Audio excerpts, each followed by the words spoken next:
Hi all, I am Deepa. Welcome to my class.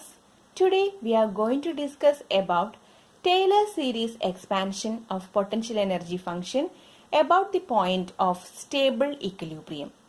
For that, let us expand the potential energy U of x by Taylor series about the point of stable equilibrium x0.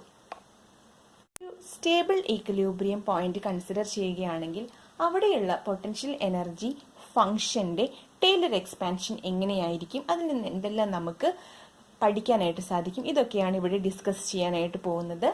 അപ്പോൾ ഇവിടെ A C എന്നിങ്ങനെ രണ്ട് stable equilibrium points ഉണ്ട്. ഇതിൽ നമ്മൾ A ആണ് consider ചെയ്യുന്നത്. At x equal to x0 potential energy is u0. അതാണ് നമ്മൾ എ എന്നുള്ള പോയിന്റിൽ നിന്ന് സ്റ്റഡി ചെയ്യുന്നത് ആദ്യമായിട്ട്. ഈ പോയിന്റ് ഒരു സ്റ്റേബിൾ ഈക്വിലിബ്രിയം പോയിന്റ് ആണ്, അവിടെ പൊട്ടൻഷ്യൽ എനർജി മിനിമം ആയിരിക്കും.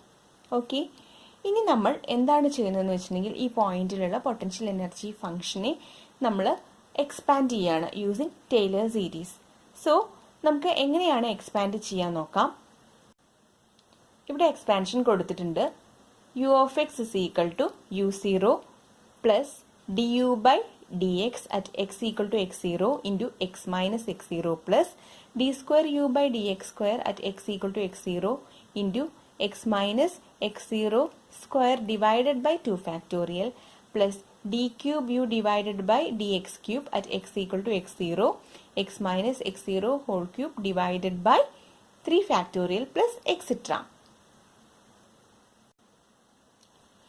If we assume the origin at x0 and the minimum potential energy u0 is equal to 0, then u of x equal to du by dx 0 into x plus d square u by dx square 0 into x square by 2 factorial plus d cube u by dx cube 0 into x cube divided by 3 factorial etc.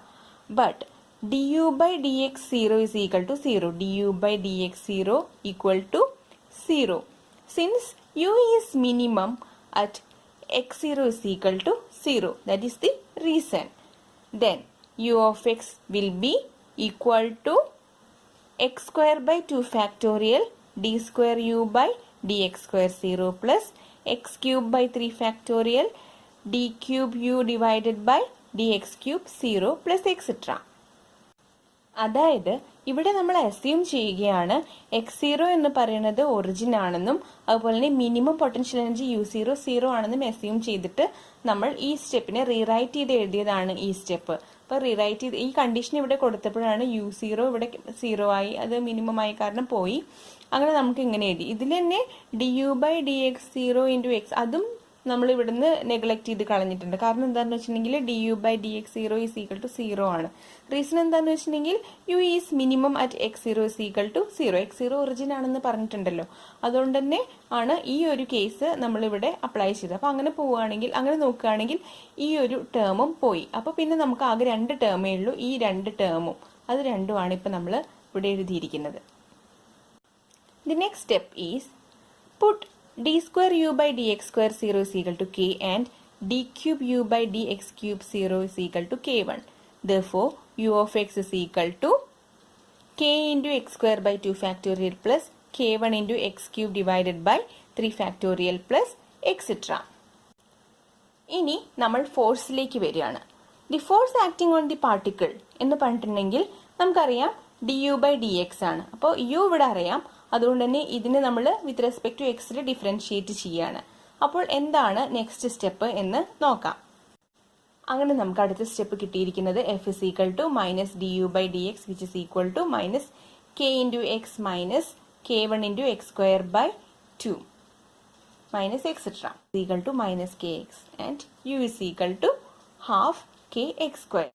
It represents a simple harmonic oscillator. അതായത് ഈ ഒരു ഇക്വേഷനിൽ നമ്മൾ k1 k2 0 കൊടുക്കുകയാണ്. അങ്ങനെയാണെങ്കിൽ first term മാത്രമല്ലേ നിൽക്കുള്ളൂ. അപ്പോൾ f is equal to minus kx എന്ന് കിട്ടും.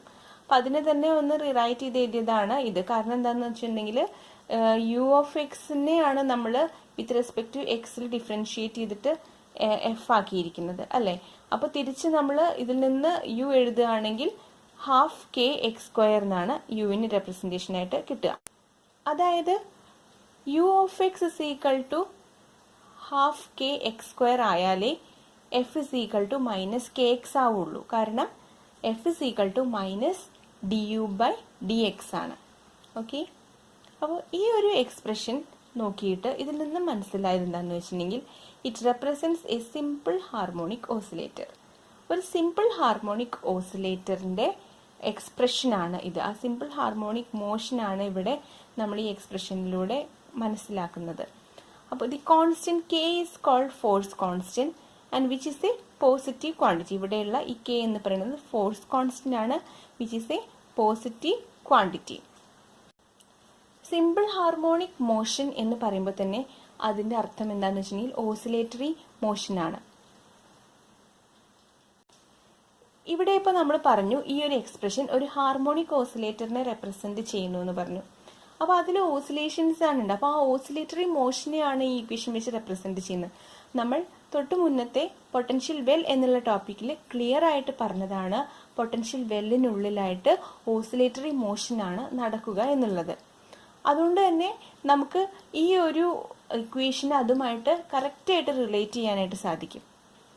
മാത്രമല്ല ഒരു സിമ്പിൾ ഹാർമോണിക് മോഷൻ അല്ലെങ്കിൽ ഒരു ഹാർമോണിക് ഓസിലേറ്ററിൻ്റെ ആ ഒരു മോഷൻ്റെ ഡയഗ്രാം എടുത്തു കഴിഞ്ഞാൽ അതൊരു പരാബോളിക് ഷേപ്പാണ്. നമുക്ക് ഇവിടെ കിട്ടിയ അല്ലെങ്കിൽ പൊട്ടൻഷ്യൽ വെൽ എന്ന് പറഞ്ഞ ആ കോൺസെപ്റ്റിൽ നമ്മൾ ഡിസ്കസ് ചെയ്ത ആ ഡയഗ്രവും പരാബോളിക് ഷേപ്പിലാണ് കിടക്കുന്നത്. That is if a graph is plotted between u and x, it will be a parabola. That is, potential well is parabolic in shape.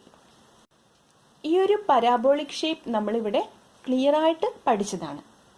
Okay, ഈ പി ആൻഡ് ക്യൂവിൻ്റെ ഇടയിലായിട്ട് ആ ഒരു പാർട്ടിക്കിളിന് ടു ആൻഡ് ഫ്രോ മോഷൻ ഉണ്ടാവുക എന്ന് പറയുമ്പോൾ തന്നെ അത് oscillatory മോഷനാണ് execute ചെയ്യുന്നത് എന്നെല്ലാം നമ്മൾ പഠിച്ചു കഴിഞ്ഞതാണ്. ഇവിടെ ഈ ഒരു എക്സ്പ്രഷനിൽ ഈ K1, K2 എന്നിങ്ങനെയുള്ള ടേംസിന് 0 കൊടുത്തത് കൊണ്ടാണ് നമുക്ക് ഈ ഒരു u is equal to half k x square എന്നുള്ള എക്സ്പ്രഷനിലേക്ക് എത്താനായിട്ട് സാധിച്ചത്. അതായത് ഒരു ഹാർമോണിക് ഓസിലേറ്ററിൻ്റെ എക്സ്പ്രഷനിലേക്ക് എത്താനായിട്ട് സാധിച്ചത്. അഥവാ K1, K2, K3 ഇതൊന്നും 0 അല്ല, അത് നോൺ സീറോ വാല്യൂസ് ആണെങ്കിൽ നമുക്ക് ഒരിക്കലും പറയാൻ സാധിക്കില്ല ഇവിടെയുള്ള പൊട്ടൻഷ്യൽ എനർജി കർവ് ഒരു പാരാബോളിക് ഷേപ്ഡ് ആയിരിക്കും എന്നുള്ളത്. അതായത് ആ സമയത്ത് ഓസിലേഷൻസ് അൺഹാർമോണിക് ആയിട്ട് മാറാനുള്ള സാധ്യതയുണ്ട്. ഇവിടെ ഇപ്പോൾ ഒരു ഹാർമോണിക് നേച്ചർ കാണിക്കാൻ തന്നെ കാരണം K1, K2, K3 എന്നുള്ള ടേംസ് ഒക്കെ 0 ആക്കിയതുകൊണ്ടാണ്. ഇവിടെ K1, K2, K3 എന്നീ കോൺസ്റ്റന്റ് വാല്യൂസ് നോൺ സീറോ ആണെങ്കിൽ ഈ ഒരു harmonic natured oscillations anharmonic natured ആവാനുള്ള സാധ്യതയുണ്ട്. ഇവിടെ ഹാർമോണിക് നേച്ചർ ആയത് തന്നെ ഈ K1, K2, K3 അതൊക്കെ 0 ആക്കിയത് കൊണ്ട് മാത്രമാണ്. അപ്പോൾ നമുക്കൊരിക്കലും ഒരു പരാബോളിക് ഷേപ്പിലുള്ള പൊട്ടൻഷ്യൽ എനർജി കർവ് കിട്ടില്ല. അങ്ങനെ ടേലർ സീരീസ് എക്സ്പാൻഷനിലൂടെ നമ്മൾ പൊട്ടൻഷ്യൽ എനർജി കർവിലെ പൊട്ടൻഷ്യൽ വെൽ എന്നുള്ള പോർഷനിലുള്ള ഓസിലേറ്ററി മോഷൻ്റെ ക്ലിയർ ആയിട്ടുള്ള ഒരു സ്റ്റഡി നടത്തി കഴിഞ്ഞു. അവിടെ ഓസിലേറ്ററി മോഷനാണ് നടക്കുന്നത്, അതിൻ്റെ ഷേപ്പ് എങ്ങനെയാണ് വരിക എന്നുള്ള കാര്യങ്ങളൊക്കെ വളരെ ക്ലിയർ ആയിട്ട് പറഞ്ഞു കഴിഞ്ഞു.